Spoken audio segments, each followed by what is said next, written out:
without further ado, we're going to talk about The Force Awakens and our initial thoughts, what we'd like to see, some fan theories, that kind of stuff. So we're going to go around, and I'm going to start with Brendan. Overall, what did you think of The Force Awakens? Overall, I thought it was much better than the prequels. It was kind of a return to the more simplistic style of Star Wars storytelling, where you have the good guys and the bad guys, and the good guys are trying to beat the bad guys, and it's not this in-depth political thing. It's not Star Wars trying to be Tom Clancy. So I thought that was good. I didn't think it was perfect by any means. There were some things that the more I thought about them, the more it bugged me. But, like, for example, how Rey could beat Kylo Ren in a lightsaber duel. I mean, he's been trained by Luke Skywalker and this Snoke guy for 20-something years, probably since he was 10 years old, and he's at least in his mid-20s, I think. I don't know how old they're making Kylo Ren in the movie, but Adam Driver's in his early 30s. And then you've got people like, well, Rey knows how to fight. Sure. But picking up a staff, which is a big metal pole which weighs a certain amount, is a lot different than picking up a handle that weighs a pound and has a blade on it that weighs nothing. The balancing is completely different. The fighting style is completely different. It's not the same thing. And there's a reason why non-force sensitive people don't handle lightsabers. And which is why I was like, why is Finn, I thought Finn even they didn't make him look inept enough with the lightsaber. Right. And so it was just, I think they did Kylo Ren a terrible disservice as a villain, because he's supposed to be the big threat, right? Like he and Snoke are supposed to be the Vader and the Emperor. Well, now I have no doubt whatsoever that given training with Luke for a couple of years, she's going to come back, and the next time they face Ren, he's smoked. He's done, because the first time it made even less sense, because the first time she touched a lightsaber, she was so traumatized by the experience, by the Force vision she had, she didn't even want to touch it again. But then she comes and all of a sudden beats his ass. And I was just like, I really wish they had Ren defeat her. I wish Ren was toying with her and with Finn. I mean, he did, seriously injure Finn. But I wish that he had toyed with her. And then when the planet fell apart and they were on the either side of the divide, she was the one on the ground in fear, and he was the one staring at her. I think that would have been a much more effective ending to that movie, because then it really sets him up as the big bad, and it makes the journey to go find Luke that much more urgent. Yeah, I mean, okay, I can see what you're saying. Now, first of all, before I get into like major reviews or anything, as we continue talking about this for the next hour or so, I've seen the movie twice, and the first time we saw it, it's all about the fanboy in us, and us being excited about Star Wars. Second time, you try to be a little bit more logical about it, and it's not at all close to being a perfect movie. I mean, there are problems with it, things that we expect more from a Star Wars movie. But I'm going to point two things out. First, I think, for us, it's always going to be, can you be as good as Empire Strikes Back or A New Hope? And I don't think there's any movie that they're ever going to be able to do that's ever going to be able to be as good. Okay, there just isn't. So, I mean, you kind of have to accept in the back of your mind that as long as we get something good that we're going to watch over and over, that we enjoy, that's about all we can ever hope for with Star Wars. And I with like the movie, don't get me wrong. No. I'm not. No, I know what you're saying. I mean, here's the thing. We're not going to spend an hour on this show talking about how great it was without talking about some of its problems and pointing out things. Okay? That's what we do. I mean, here's the thing. When we did our J.J. Abrams show over a year ago, and we rated him by the numbers, he was a B+ director. That's the way it came out. And I think he made a B-plus movie. Exactly. You know, I mean, I do personally give the movie a 9 out of 10. Okay, I will give it that because there's too many good things that overwhelm the things that I'm going to nitpick, and I'm going to nitpick as a fanboy that I would rather have seen this. Yes, what you just pointed out about that scene and reversing it and all that, yes, probably would have been darker, it would have been better and all that. But this whole movie is about us feeling the love of Star Wars again. It's putting us back into a comfortable place with it and remembering why we love Star Wars. It's also setting us up for the rest of the trilogy, okay? And in Episode 8 is going to be the darker one. With Rian Johnson directing, there's no doubt that it's going to be darker, that we're going to get into things that it's not going to be kind of the safe J.J. Abrams version of it. Because now that we've gotten past this point, we can get darker with it. And the middle part of a trilogy should be darker. So I think there's going to be some of the problems that we've had with this, some of the things that we want with these new characters now that we've been introduced. We're going to get them. You know, I wouldn't be surprised that even with Rey training, that if she meets up with Kylo Ren again, and after he's going back to being trained again, that she isn't defeated, that she isn't having to overcome that this was way too easy, and you know, she's going to have to face that tragedy and all that, just like Luke did the first time he faced Vader, you know, that kind of thing. The other thing I want to point out, I had a chance yesterday to actually read the novelization of the movie. First time in years I've actually sat and read a book all day and did nothing. And I flew through it. I was wonderful writing by Ellen Dean Foster. Yes, a lot of the same dialogue from the movie is in the book, but there's expanded scenes. There's more dialogue. There's more background, you know, as there always is. And just like the first book of, you know, Star Wars, he did the very, very first one, A New Hope. I think you kind of have to read the book to get more of the background and to look at the movie in a new way and like, okay, now I get what they're doing. Now I get how you're tying all of this up together, you know. But the problem is we've got basically 30 years of history that we don't know anything about, that we're basically getting little bitty clues to in a 2-hour movie, okay? So there's a lot more that goes into it, and I think it does start with, you know, reading the books. I read the book. I had so much fun reading the book the same way that I did when I first got Timothy Zahn's Heir to the Empire series, you know, and that this should have been what episodes 7, 8, 9 are, and you know, you have a great antagonist and stuff. So I do encourage Star Wars fans to go out there and read the book. If you've got some problems with the movies and some things, then definitely do that, because I think fans will find if they get more background, if they can read some of the expanded dialogue, and I hope there's more scenes that got cut and there's a director's cut with like 20 extra minutes or coming down the pipeline, that it will be a little bit better, you know. But, you know, you're right. This is not a perfect movie. It probably is a B-plus movie for most people, and that's okay, because it's not the prequels. Because we can actually have a good Star Wars story and put us back into that place we were as kids with the original trilogy. But everybody's got to understand. I think, go ahead. I think the big thing that helps is that there are a ton of unanswered questions. One of the biggest problems with the prequels is Lucas seemed obsessed with answering every single question, even ones we didn't ask, like midi-chlorians. We didn't need to know how you communicate, that there's this symbiotic organism that helps you communicate. We didn't need to know any of that. Look, the movie is space opera. It's space fantasy.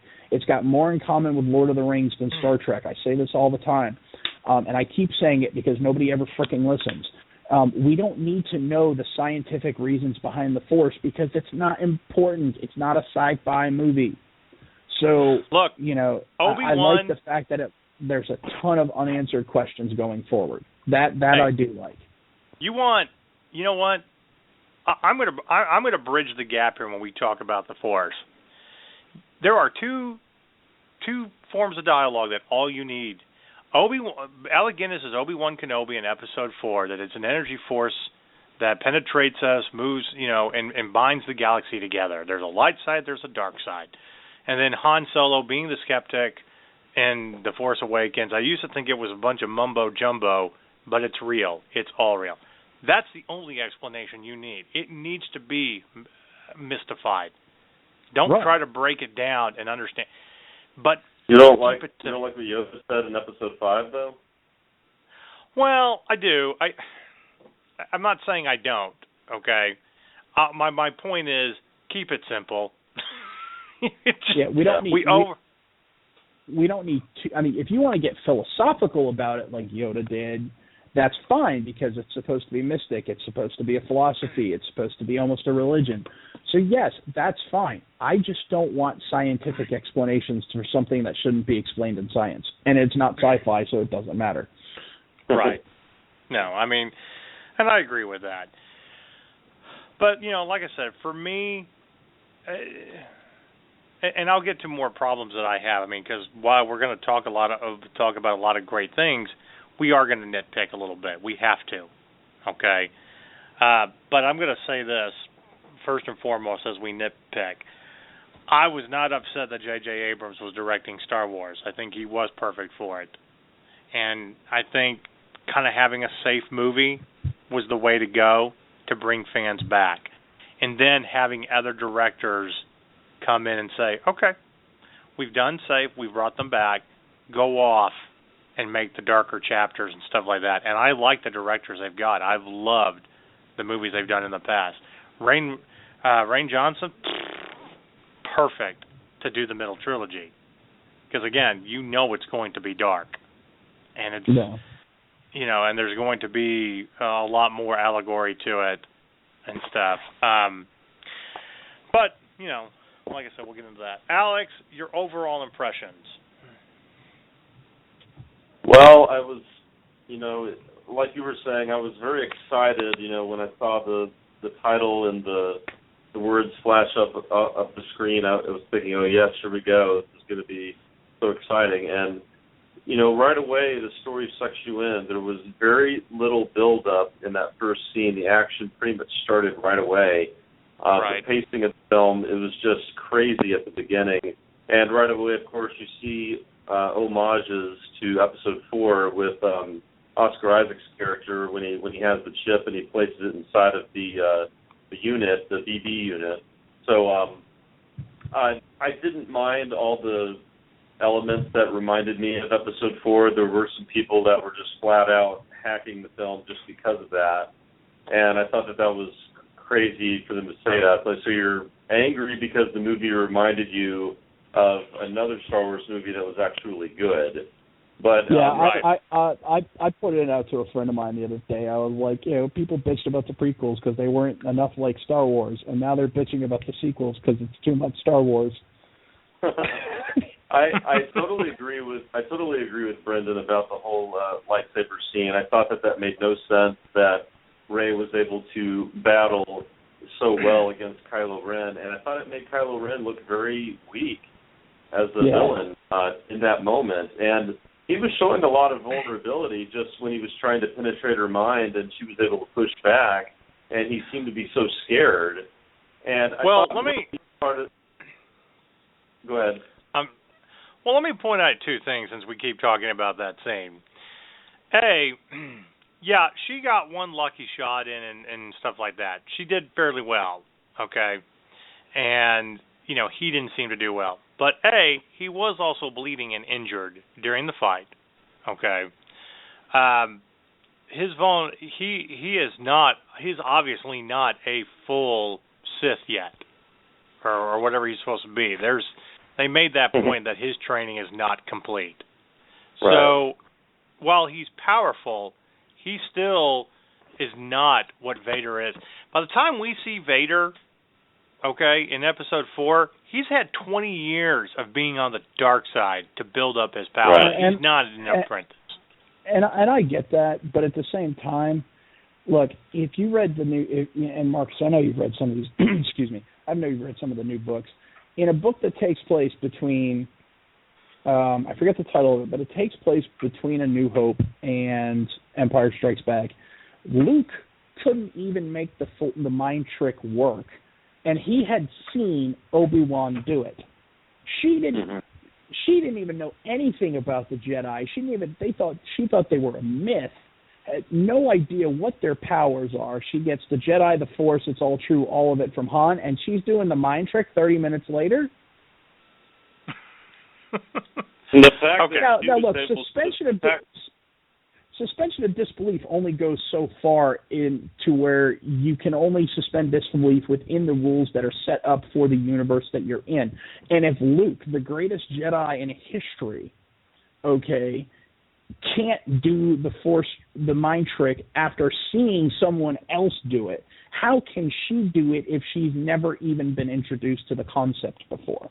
That bugged the shit out of me. Well, the fact that she was able to pull the saber out, like when Kylo Ren appeared to have his grandfather's saber, and all of a sudden she was able to get it.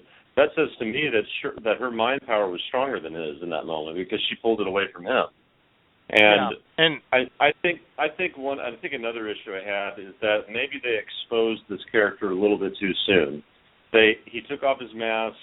He lost his helmet when the collapse happened.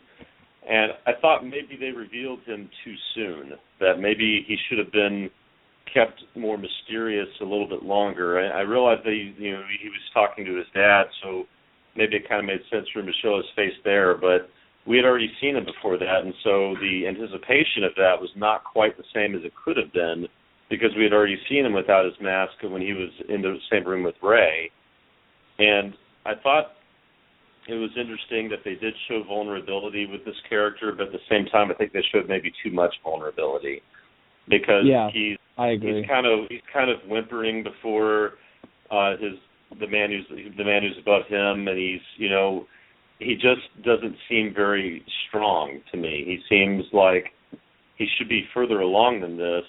I get what you're saying, Marcus, about how his training is not complete. But the gap between Rey and Kylo Ren still should have been further apart. Yes, because he's the grandson of Anakin Skywalker. He's been trained by Luke Skywalker, even if not fully, and by whoever this Snoke guy is. And I do have an interesting theory on that later. But she's not had any training whatsoever. They just gave her too much, and I thought it did Ren just a serious disservice. Well, and that's another reason I'm really, really looking forward to Episode 8 more, is to see where both of these characters go.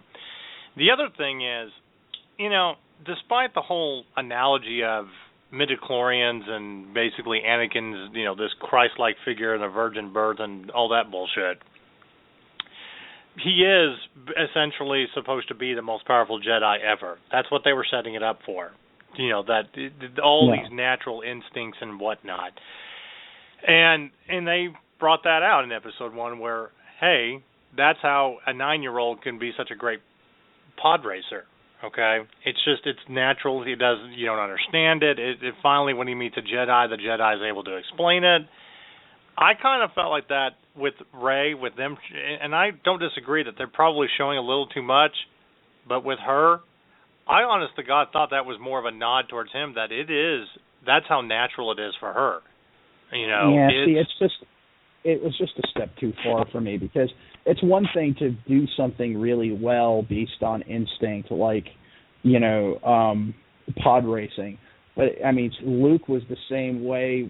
He was the best pilot on Tatooine. The best bush pilot on Tatooine. But neither of them were doing mind. And as I just said, Luke couldn't even do a mind trick after Obi-Wan did it. He saw it done. And he couldn't do it.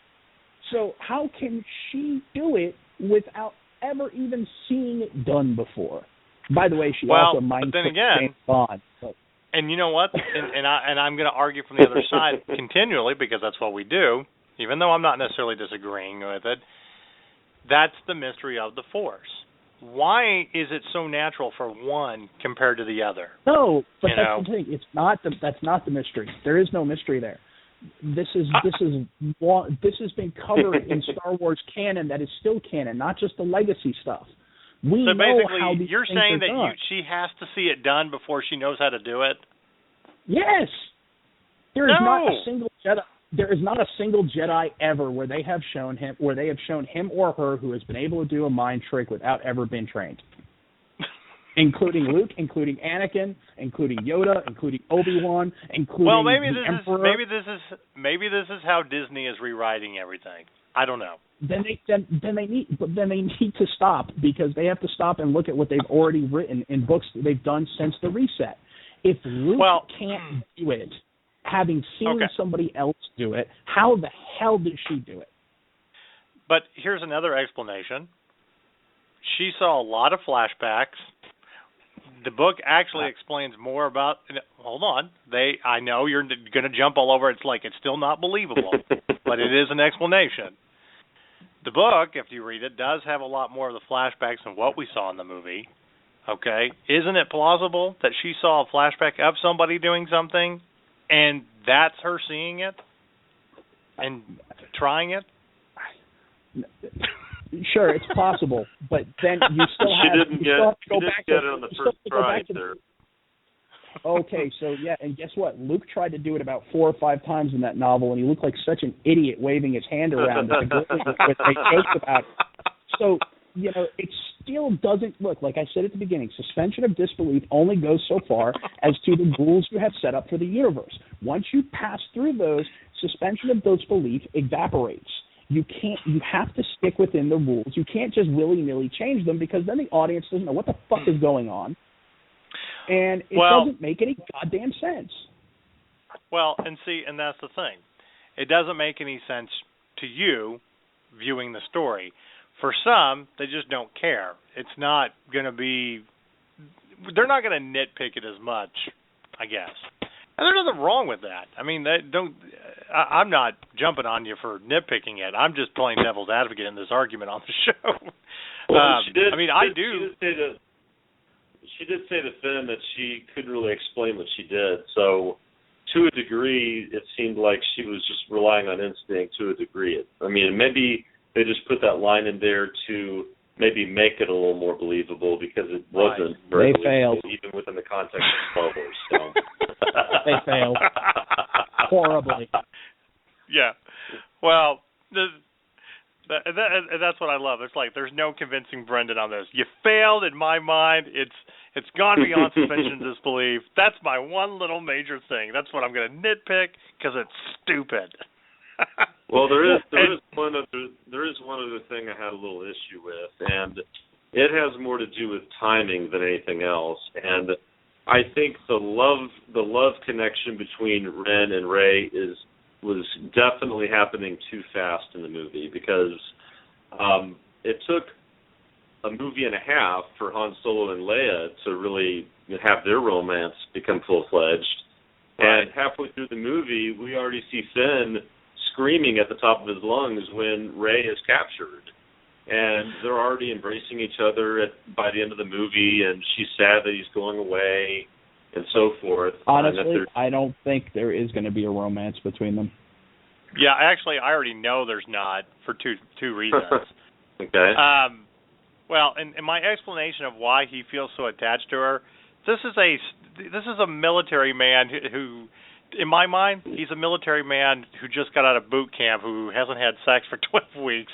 Pretty much any female that... Except for in his case, he hasn't had sex for 21 years, because he's been he's kidnapped as a child and raised by the First Order. So exactly. He's instantly attached to anyone that shows any type of care for him. Right. I mean, he was attached to Poe Dameron for the same way. I think he's much more the Han to her Luke. Right. I don't think there's going to. Yeah, I don't think. I agree. I think think that's what they're really going for. The other reason, and again, this is something in the book. If you look at the entire movie, she never speaks to Poe Dameron at all. Okay, I mean, they don't have any lines or any really. The only scene that they're really kind of together is at the end when they finally have the missing pieces of the map put together. Yeah. But there's a great scene in the book where they do introduce each other, or they meet, and they've heard of each other, and there's this really kind of moment where he's being suave towards her, type of stuff, and so it's a very Han Solo-esque way, not necessarily the snarky comment, because only Han Solo could really do that, but I think that they're setting up that if there is going to be a romance, it's actually going to be with him. And the other thing too is they announced that they were finding actresses for another major female role to test with John Boyega for chemistry. So okay. I think what they're setting up is he is going to have a romance or meet someone. It just isn't going to be her. And what you're really going to see is where you do get the trio, like from the original trilogy, that are all friends and fight together, which is, Finn, Rey, and Poe. The romance doesn't happen between Finn and Rey. It'll eventually happen between Rey and Poe. The cocky fighter pilot with the, force-sensitive, girl in charge type of thing. So, I mean, I think that'll end up being another nod to the original trilogy. And, in fact, don't get me wrong. I mean, the chemistry between Finn and Rey is great, but it's more along the lines of war buddies than anything else. I just didn't. There's a couple moments where I'm like, okay, I sort of get whether if they're trying to do a romance, but yeah, to me it just came off as like they were thrown into a situation together, and right. They feel for each other's well-being, but it just came off as more platonic to me. Yeah, but I absolutely get what you're saying. If there's going to be a romance, I mean, if there was, it would have been forced way too much. But I think that's a little bit more misdirection than anything else.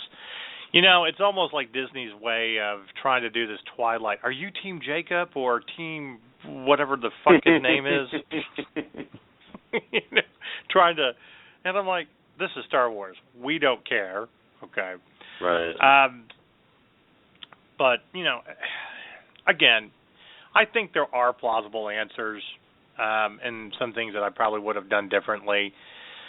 You get back to the lightsaber duel at the end. I thought it was great scenery, though, with it being in the snow and kind of in the trenches.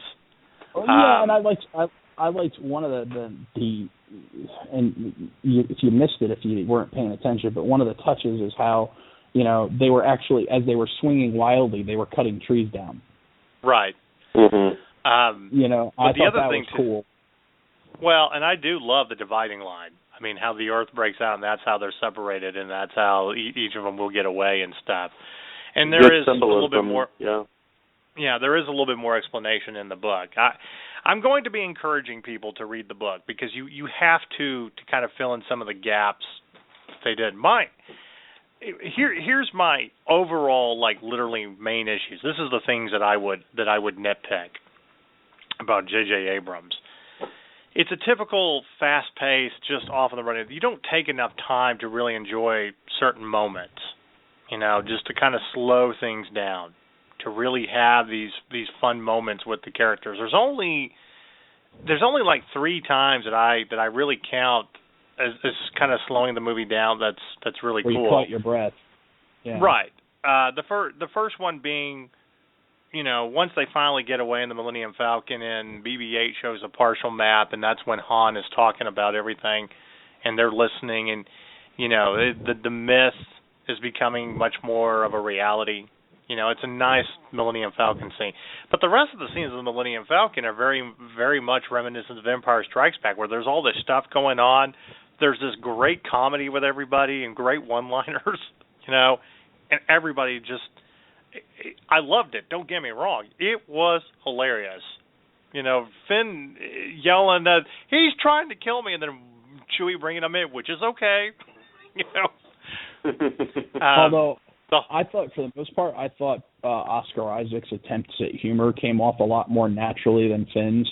Especially that one bit where they got Phasma and he's up in her face, like, I'm in charge now, blah, blah, blah. Yeah. I was like, wow, really? Did you have to be like the goofball dude from... It seemed so out of place for the Star Wars universe because it looked like it was something that would have happened in our universe.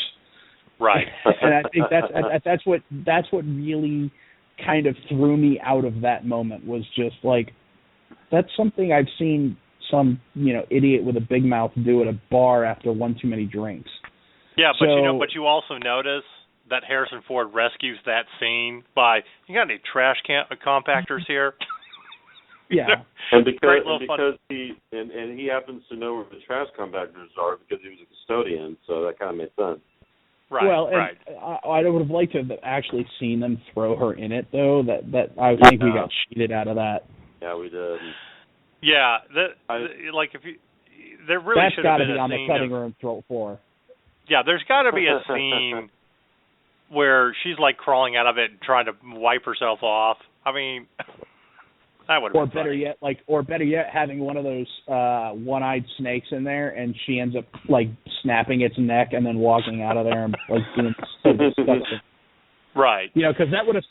They didn't really have a chance to delve into Hux or Phasma that much at all. There was not much character development there.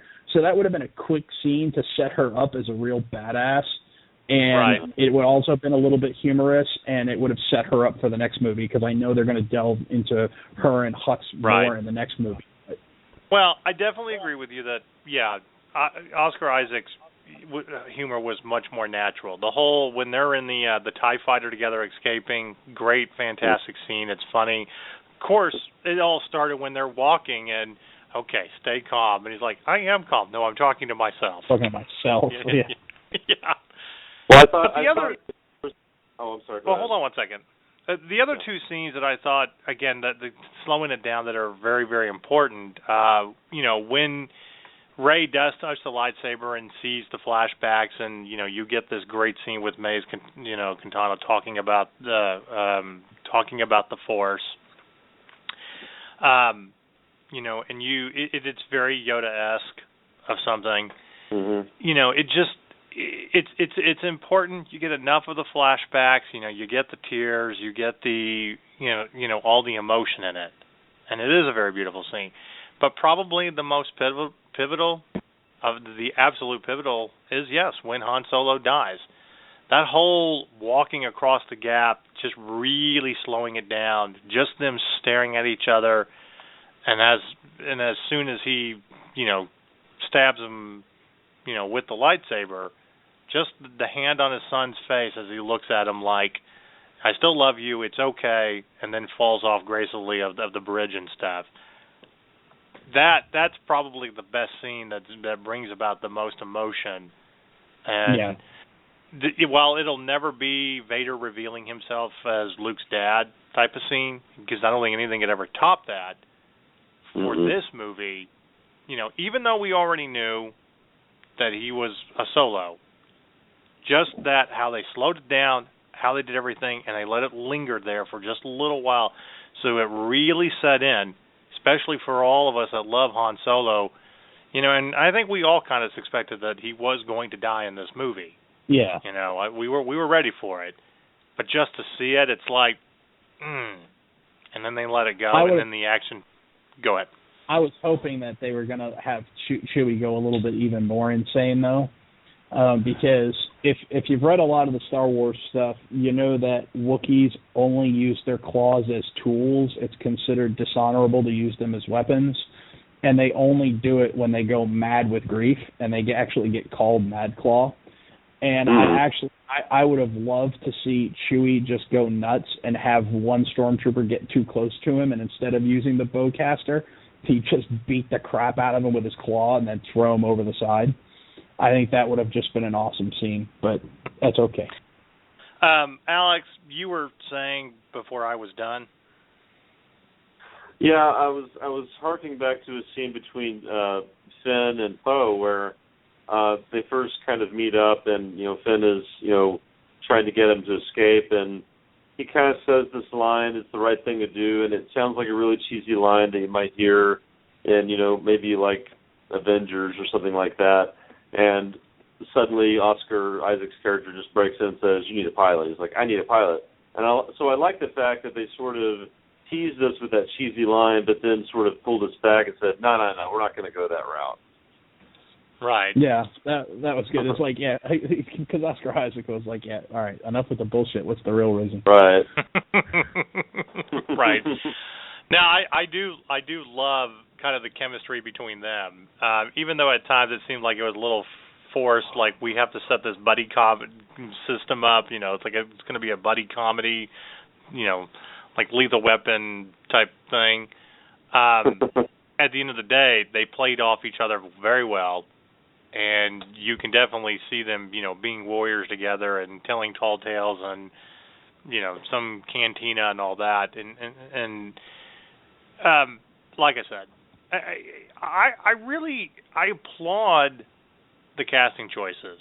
I do, because it's always obvious if the chemistry is not there. And they really, for all the interviews that J.J. Abrams has done, talking about, they did this huge casting process. I absolutely agree. I see what they saw. John Boyega is, of course, I knew he'd be great anyway from Attack of the Block. That's a phenomenal movie. But Daisy Ridley, absolutely, wow. You really found your heroine there. A good actress who, is physical, she's funny, and, not every scene is absolutely perfect with her, but she still has that, kind of young, cuteness, she's spunky and all that, and, watching her a second time in the movie, it was just like, it's like you basically found a young female version of Luke Skywalker, reminding me of everything that they talked about him in Episode 4, and then really enforcing that theory that she could be his daughter. And we're going to talk more about that later, but anyway. We're going to take a quick break, and then we're going to come back and talk about some other moments in The Force Awakens and probably nitpick a little bit more just because we can. Just because we can. All right. We'll be back in about 30 seconds. Just because you have a business doesn't mean you have the roadmap to success. In fact, 80% of businesses will fail. But there is one important thing you can do to help ensure that your business is not one of them. Go Pro. For all of your printing needs, your web and graphic design, and your advertising, there is only one place to shop. The Business Pro Shop. Go Pro with your business today and start with 500 free business cards with your first order. Call 888-901-4665 to go pro. Okay, and we're back. Talking more about The Force Awakens, and again, for any of our audience out there that want to share our thoughts, our number is 347-989-1732. Tell us what you thought, and if we're, going off the deep end. So I'm going to ask, we did touch on it, but I'm going to ask this question, and just make it simple. Do you feel like all the nods to Empire and A New Hope, do you think it was done way too much? And I'll start with you, Brendan. I know a lot of people that do, but no, that didn't bother me because that's what I was asking for. So, how about you, Alex? It didn't bother me either, because even though there were these elements that were similar, they weren't exactly the same. You saw similarities between characters, you saw similarities between even some of the robots, and you saw similarities in some of the plot and some of the devices, but none of it to me was done in a way where they were sort of like winking at the audience or, really forcing it down our throat or anything like that. It wasn't over the top. It was just very subtle, and it was there, and if you're a fan, you could see it, and if you weren't a fan, then maybe you didn't see it.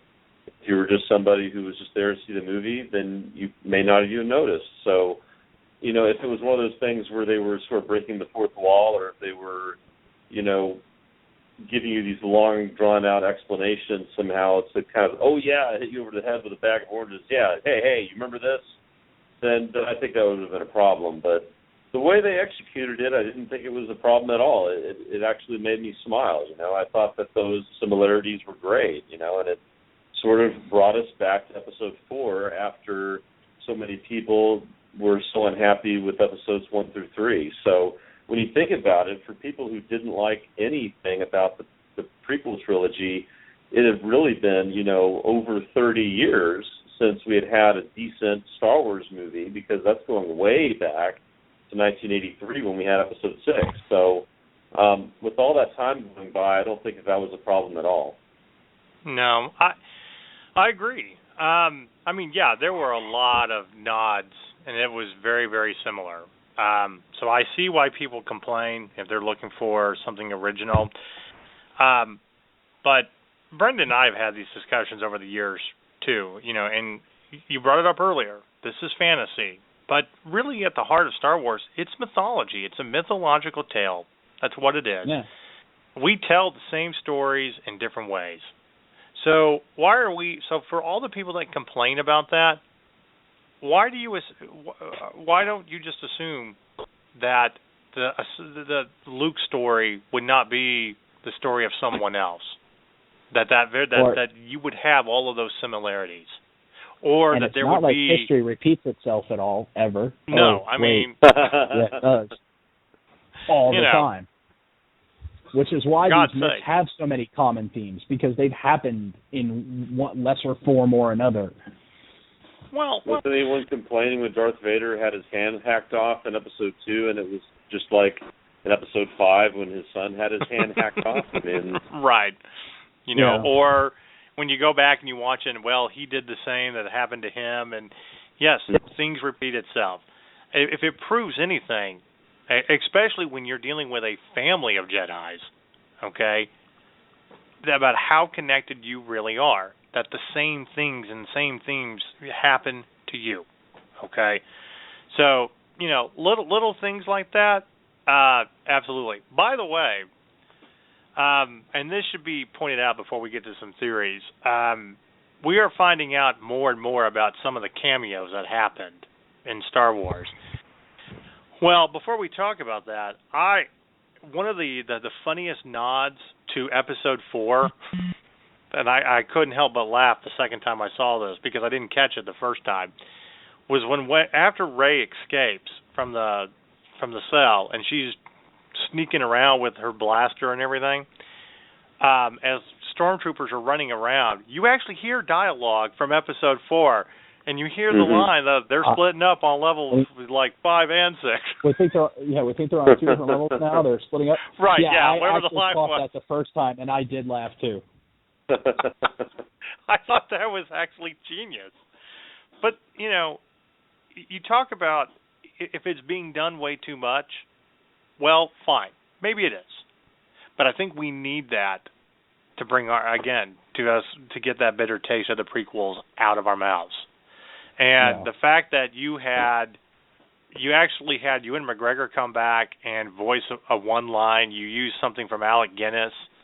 And again, I need to go back and watch it because I didn't really hear it, but apparently, you also hear Luke yelling out "no" in part of the flashback scene, but they did the what was the line? I'm looking it up. That Ewan McGregor did. You hear like Alec Guinness say Ray or whatever, and then Ewan McGregor does a voiceover. These are your first steps, and it's kind of, what you hear again from episode 4. That you've taken your first steps into a bigger world. Because Ewan McGregor had actually made some, was pretty snarky about when they released images of the crossguard lightsaber. Oh, and by the way, now we know why they have the crossguard lightsaber, and while it is kind of effective as Finn was getting cut. Yeah, which is exactly how I said it was going to be used, because I've handled a sword before. Anyway, so And then, of course, there was the James Bond cameo. He was the Right. stormtrooper that she pulled the mind trick on. Right. Now, I didn't realize, again, I didn't pick up his voice the first time that I saw it, but when I saw it again and I really listened closely, it was like, oh my God, that is that's Daniel Craig, and that's a typical James Bond type of line. And it just made the entire scene hilarious. And very forgiving that Ray got that power way too early. I'm just saying. So now what I want to see is, please tell me they didn't tell her when they were filmed the scene that Daniel Craig was going to be doing it, and they completely surprised her when they got done filming and he pulled his helmet off and pulled like a James Bond line or something. I would have loved. Please tell me there's a scene of her reaction to that, because that would be cool. So, what is your theory about Snoke? You said you had a theory about Snoke, Brendan. Well, it's not so much that I have one. I read one shortly before the release of the movie, and I didn't put much credence into it at the time, and I still don't. But it's much more interesting having seen Snoke. And basically the theory was this: Supreme Commander Snoke is Darth Sidious's master, Darth Plagueis. And the reason why I put slightly more credence into it, having seen Snoke now, is because they're the same race. If you look up a picture of Darth Plagueis on Google Images, and then just imagine him with a giant scar on his forehead and a screwed up mouth, that's Supreme Commander Snoke. And the race, I think they're called the Mun. They're an extremely long-lived race, so 60 years would not be a huge thing. And what we know about Plagueis is we also know that he had discovered the secret of how to conquer death through the Force. And so he may have just known that Sidious was going to try and kill him and known that he couldn't stop Sidious. So he faked his own death and then just watched from the shadows. And then when Sidious fell, that's where he comes back into the galaxy as Snoke and seduces Ren to the dark side. And while the Plagueis novel itself was rendered non-canon when they did the reboot, if you read the Tarkin novel, a lot of what the main points of the Plagueis novel were canonized by the Tarkin novel. So it's not likely, but it's possible. And I just think it's kind of interesting to see if that's how it all played out, to where if Plagueis was like, all right, I can't stop Sidious at this point, so I'm just going to take a back seat, but I'm not going to let him kill me, and I'm going to let him see how this all plays out. And then when Sidious screws up and the Empire starts to fall apart, Snoke comes in, picks up all the pieces, and out of the ashes of the Empire comes the First Order. Right. I think it would be interesting. I mean, I would totally buy the storyline. Absolutely. Which is also how, because remember, there's a rule of two. So if they're trying to bring back the Sith, where the hell are they getting the information? Because there was one to crave the power, one to have the power. Well, right. Maul is probably dead at this point, even though he's still technically alive in canon. Just because the Zabrak are not a long-lived species, and he was, he would have been 60 at the time of Return of the Jedi, so he'd be like 90 now. Sidious is dead. Dooku's dead. So where the hell are they getting this knowledge from? So it would kind of tie back into, them where they would get this knowledge of the dark side, and so look, it's probably not true, but it would be kind of cool if it was. So that's why I threw it out there. Well, I absolutely do believe that Snoke is some kind of Sith to begin with. I think the Knights of Ren is just something not to make it so obvious. But I also think that that part of that coming back, an ancient evil, that's also part of what leads into why Luke, didn't just, okay, someone fell, we'll do it, yada, yada, yada, I'm going to continue, but felt responsible. I think that's part of that for him is, I don't have enough power to defeat what's coming. I don't know what to do here, because I wasn't trained. Yes, I'm powerful, but my training was not what training should have been. You know, my big test was I defeated Vader, and that's really about it. You know, and maybe in his mind it's like, I'm not trained enough to have seen this coming and to know how to defeat it. Okay? And if you really, like, at the beginning of the movie, I love the fact that they had Max von Sydow, you know, playing basically the old man, and I don't know how to pronounce his name. It's in the book, but really, yeah, thank you. Some really great scenes, but when he talks about that, you know, I've been around long enough to know that, you know, that the galaxy, for balance, you know, you have to have the Jedi. It's the only thing that truly brings balance to the Force. Maybe Luke does have doubt, even in his old age. You know, what do I do? How do I do this? And it's about other people believing in him and believing that he can do it and that he can bring about a new generation of Jedi.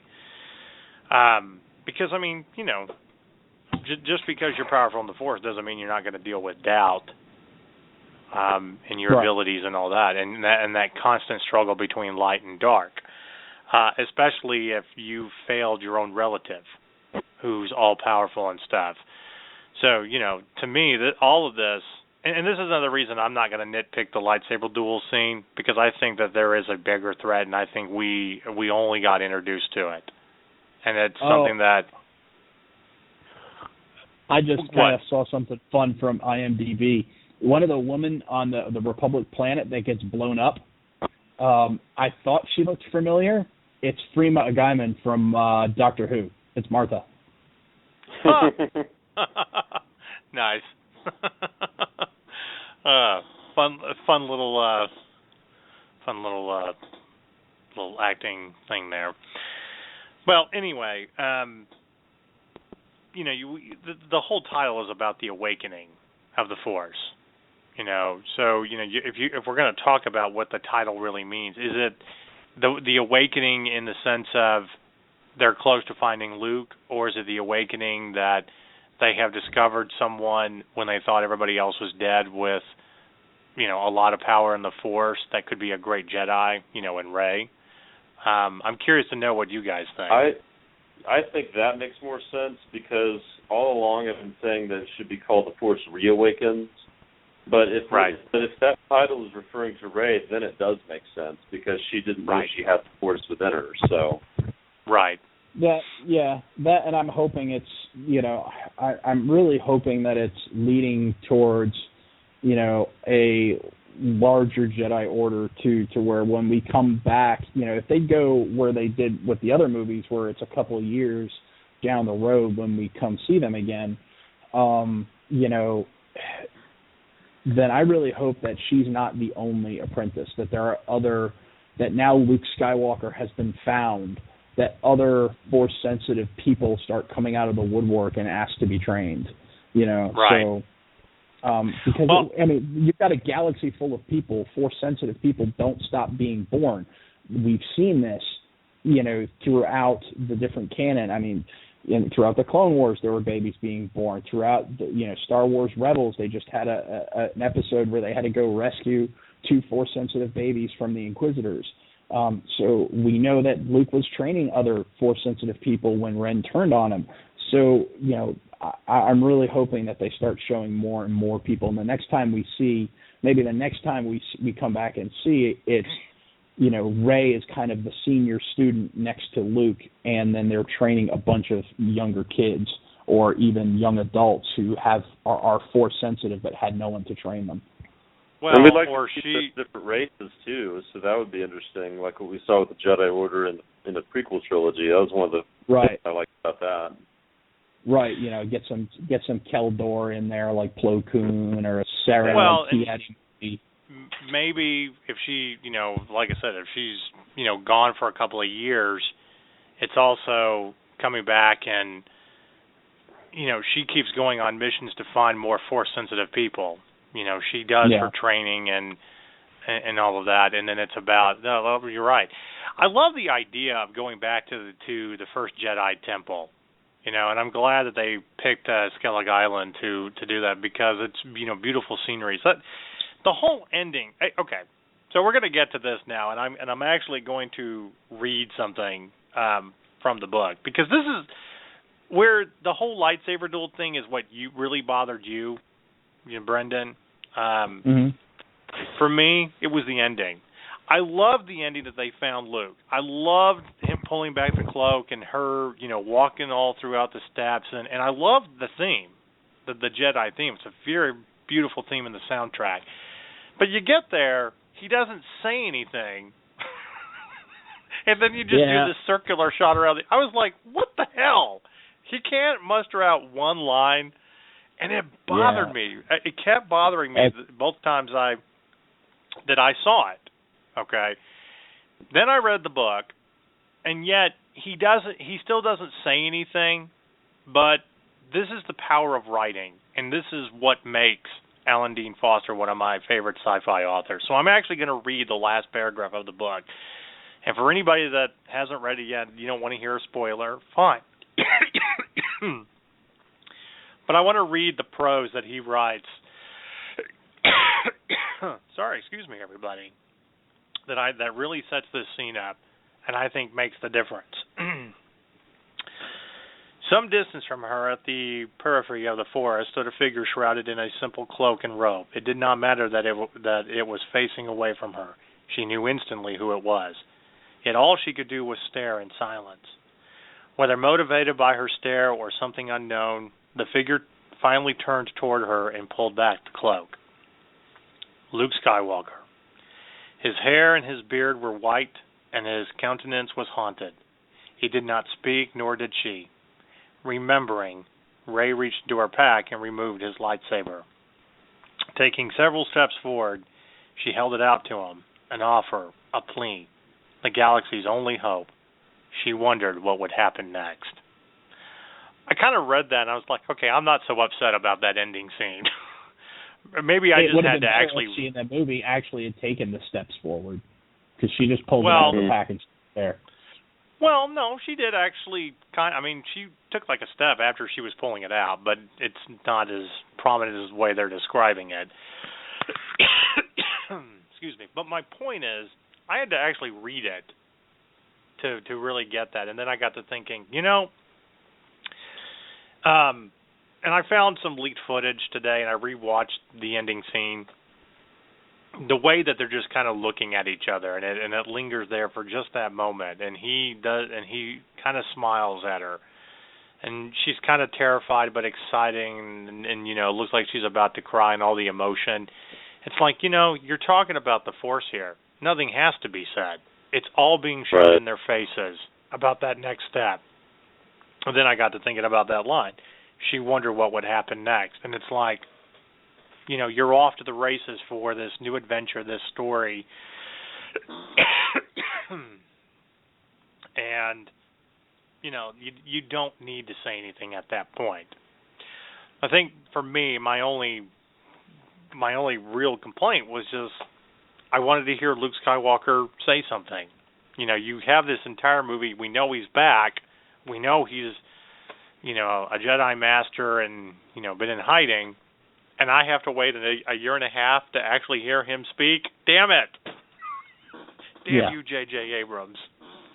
But on the other hand, I get it. And it does make the scene powerful. So, especially with her walking all up the steps. So before we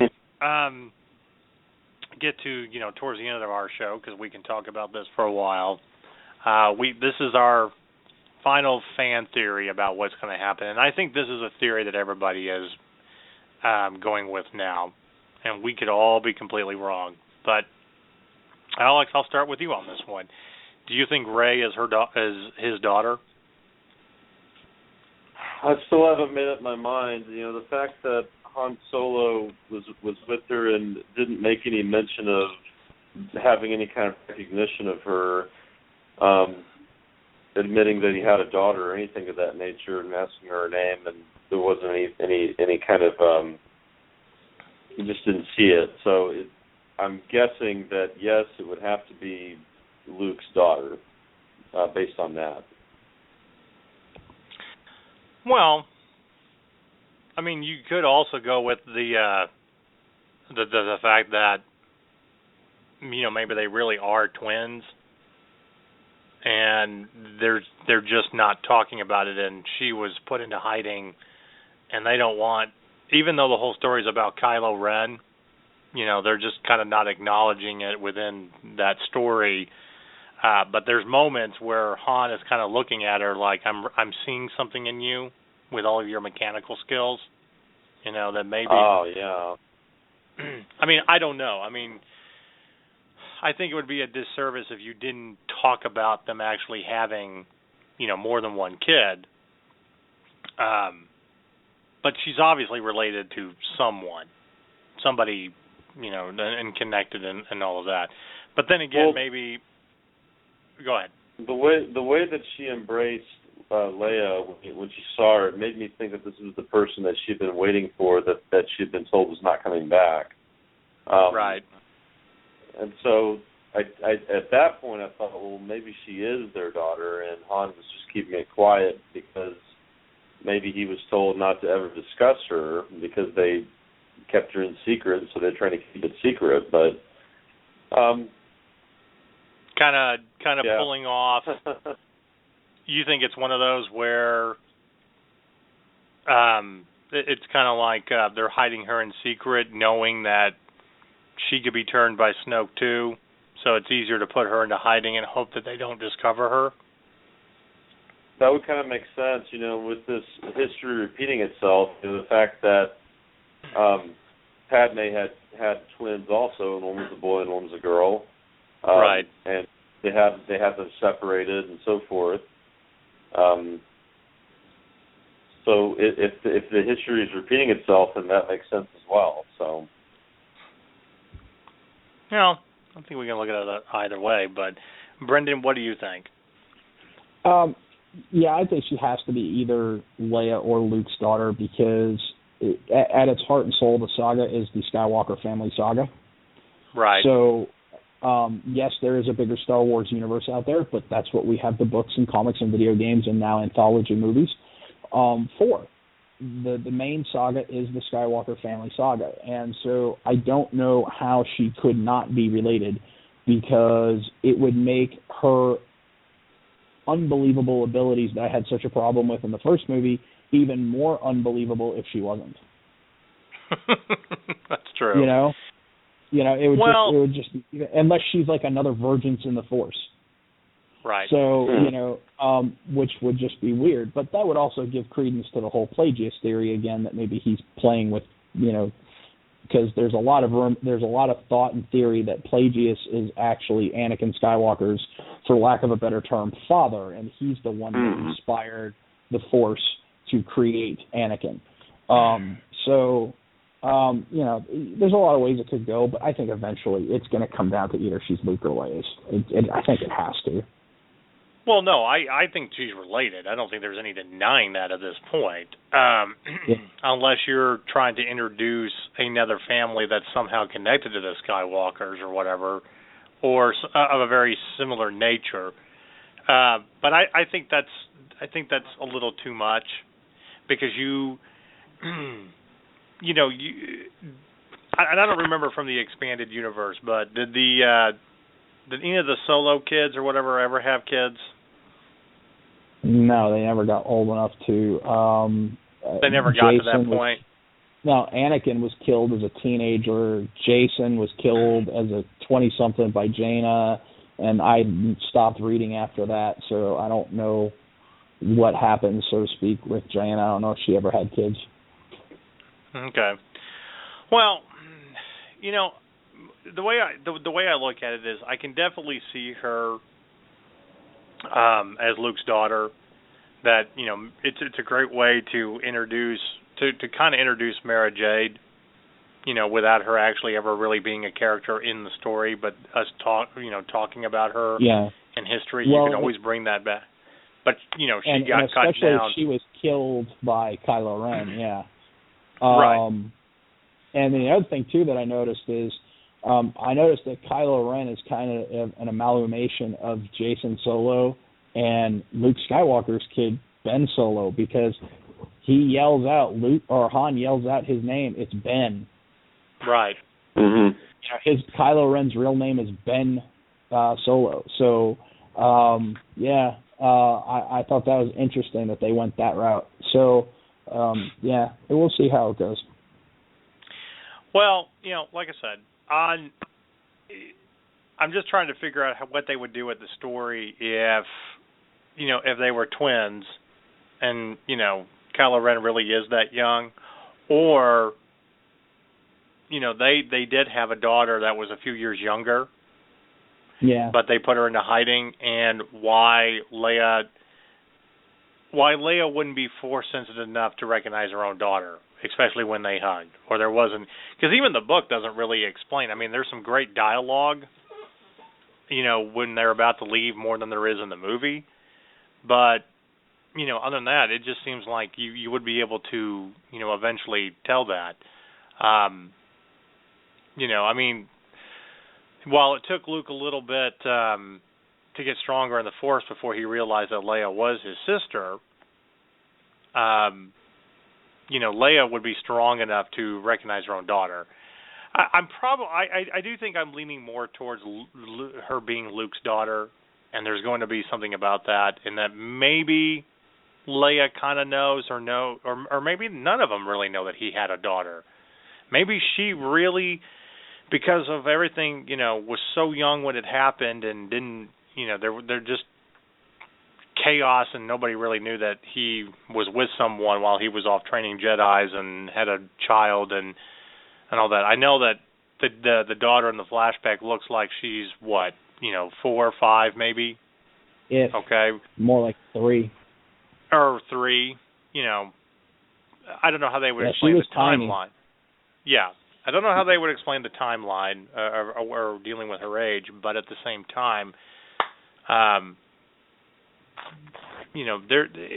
I said, I think I'm leaning more towards her being the daughter, and that with everything happening in the world and stuff like that, nobody really knew that he had a daughter, or maybe they're just not saying it or didn't expect her, or Leia will eventually figure it out because of the gifts of the Force and all that. Or maybe Leia just didn't want to tell her because it wasn't her place to tell her, because she knew she was going to see Luke anyway and figured better let her father tell her that. Or that's part of her journey. Yeah. And that would, make good. And actually, some of the dialogue from the book, that would actually make much more sense. There is that connection when they hug and they come back from the, the planet and stuff. So, but one way or another, she's related to someone. And I know there was all those jokes that she's, solo and alone and all of that. Well, here's the thing. So was Luke Skywalker on a planet. Yeah. So maybe that was her way of dropping hints that she is more, related to Luke and whatnot. Yeah. But it will be interesting to see. Thank God we don't have 3 years to wait till episode 8. I don't think I can.